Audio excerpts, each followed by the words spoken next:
Assalamualaikum warahmatullahi wabarakatuh. Saya Wartini, mahasiswa Prodi Pendidikan IPA Universitas Tidar tahun 2017. Di sini saya akan mensimulasikan kegiatan inti pada pembelajaran KD 3.2, mengklasifikasikan makhluk hidup dan benda mati berdasarkan karakteristik yang diamati, kelas 7 SMP, mata pelajaran IPA. Mari kita simak videonya. Pada pertemuan kali ini kita akan mempelajari tentang spermatopita. Nah, apa sih spermatopita itu? Spermatopita berasal dari dua kata, yakni sperma dan pita. Sperma artinya biji dan pita artinya tumbuhan. Jadi spermatopita itu merupakan tumbuhan berbiji. Nah, tumbuhan berbiji sendiri dikelompokkan menjadi dua, yakni tumbuhan gymnospermae dan angiospermae. Apa sih dasar pengklasifikasian tersebut? Pengklasifikasian tersebut didasarkan pada ada tidaknya daun buah atau kotiledon. Nah, untuk tumbuhan gymnospermae atau biji terbuka, itu tumbuhan yang bijinya tidak dibungkus oleh daun buah atau kotiledon. Sedangkan angiospermae atau tumbuhan biji tertutup merupakan tumbuhan yang bijinya tertutup oleh kotiledon atau daun buah. Selanjutnya kita akan bahas mengenai tentang tumbuhan gymnospermae. Nah, apa sih tumbuhan gymnospermae atau tumbuhan biji terbuka? Memiliki ciri-ciri sebagai berikut. Tadi kan sudah dijelaskan bahwa bijinya telanjang karena tidak dibungkus oleh daun buah atau kotiledon. Yang kedua, alat reproduksinya berupa strobilus yang berbentuk kerucut. Nah, strobilus ini terdiri dari dua, yakni strobilus jantan dan strobilus betina. Yang ketiga, batangnya besar dan berkambium. Yang keempat, berakar tunggang dan serabut. Yang kelima, daunnya selalu hijau, sempit, tebal, dan kaku. Contoh dari tumbuhan biji terbuka ini meliputi cemara, damar, pinus, melinjo, dan pakis haji. Selanjutnya kita akan bahas lebih detail mengenai contoh-contoh tumbuhan gymnospermae. Contoh yang pertama yakni tumbuhan Pinus merkusi atau tumbuhan pinus. Nah, dari gambar ini dapat kita ketahui bahwa daunnya kecil, hijau, dan tebal. Daunnya juga berbentuk seperti jarum. Yang kedua, batangnya berkambium. Di sini terlihat adanya strobilus. Strobilusnya ini yang digambar yang kiri, yakni ada seperti buah itu namanya strobilus. Nah, strobilusnya terdiri dari dua, yakni strobilus jantan dan strobilus betina.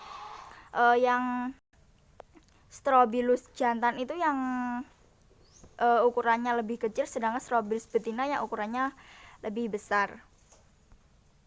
Selanjutnya, pohon pakis haji atau dengan nama ilmiah Kika serumpi.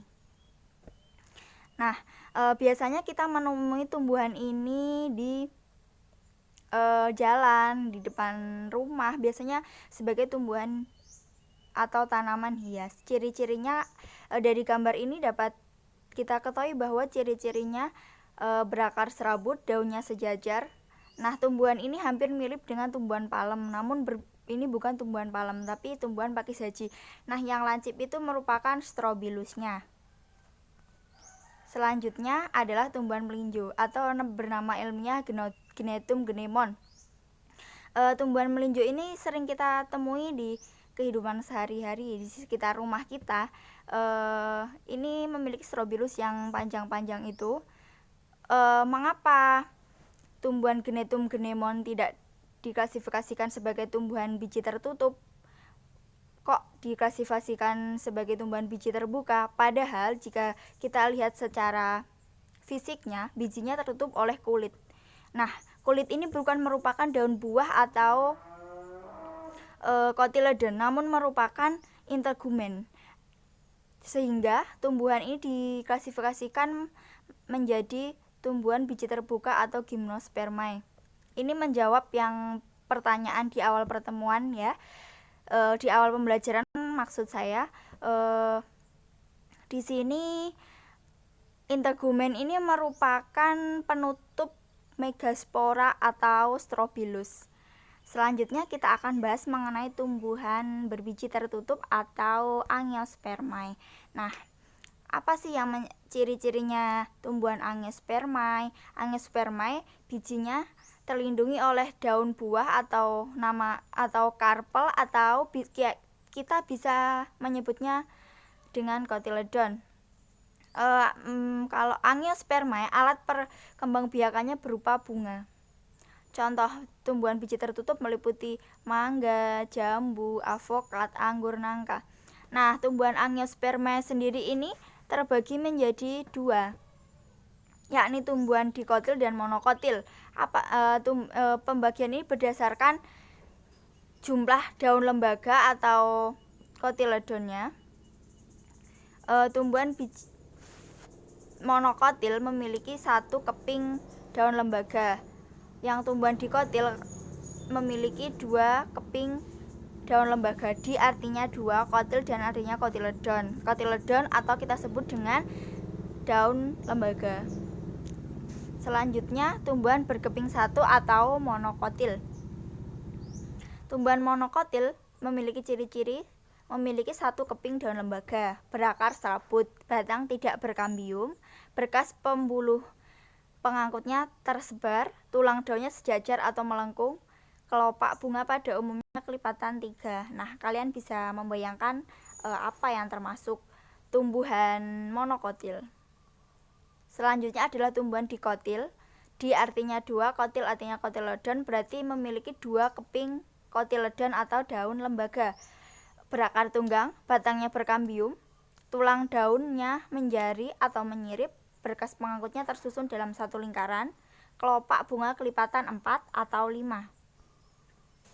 Nah, ini merupakan perbedaan dari tumbuhan dikotil dan monokotil. Nah, dari gambar ini dikotil terlihat bahwa daun lembaga atau kotiledonnya terdiri dari dua. Ini akarnya serabut, ini berkas pembuluhnya membentuk suatu lingkaran atau cincin, tulang daunnya menyirip, bunganya kelipatan 3 atau 5. Yang selanjutnya adalah tumbuhan monokotil.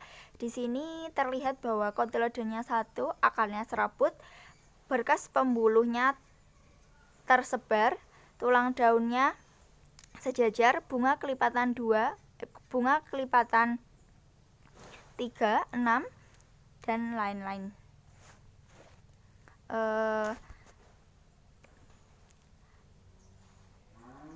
Demikianlah yang dapat saya sampaikan.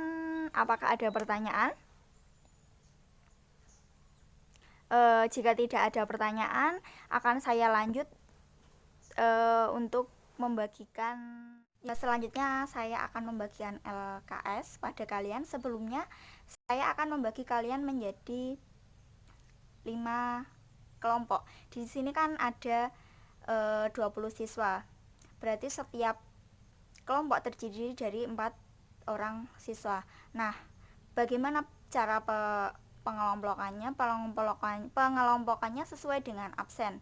Misal absen 1 sampai 4 kelompok 1, absen 5 sampai 8 kelompok 2, dan seterusnya. Nanti kalian berkumpul pada kelompok masing-masing. Nanti saya akan bagikan LKS.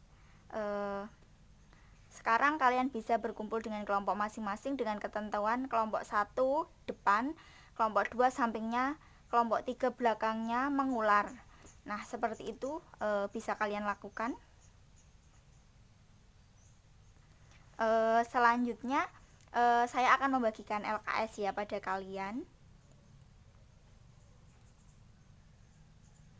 Sesuai dengan LKS kalian, panduannya seperti ini. Kalian nanti berkeliling di kebun sekolah, kalian mengamati tumbuhan yang ada di situ. Nah, setelah itu kalian tuliskan ciri-cirinya pada lembar kerja. Nanti kalian tentukan tumbuhan tersebut termasuk tumbuhan monokotil, dikotil, atau tumbuhan Gymnospermae. Seperti itu. Apakah ada yang ditanyakan? Oh ya, nanti saya beri waktu kalian 20 menit untuk melakukan pengamatan. Setelah melakukan pengamatan, sudah selesai mengisi LKS-nya, nanti kalian mempresentasikan hasil kerja kalian di depan. Ya, seperti itu. Bagaimana? Ada pertanyaan? Jika tidak, bisa kalian lakukan sekarang.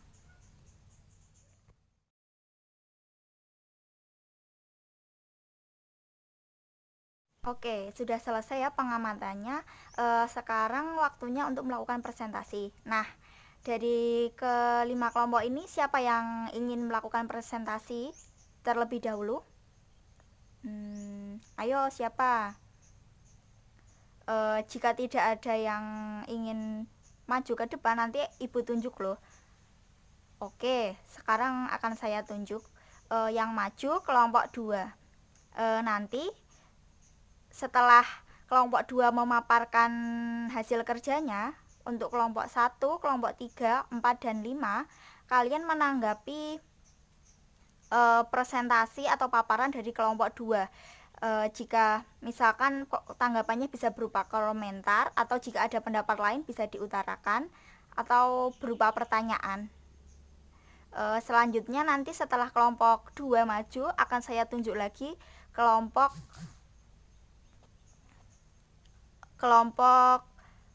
selanjutnya, nanti akan saya acak seperti itu. Untuk kelompok 1 saya persilahkan untuk melakukan presentasi.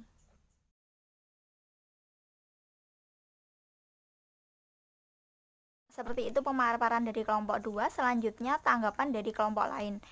Dimulai dari kelompok 1, nanti menanggapi satu tanggapan saja perwakilan dari kelompoknya. Nanti selanjutnya kelompok 3, kelompok 4, dan kelompok 5.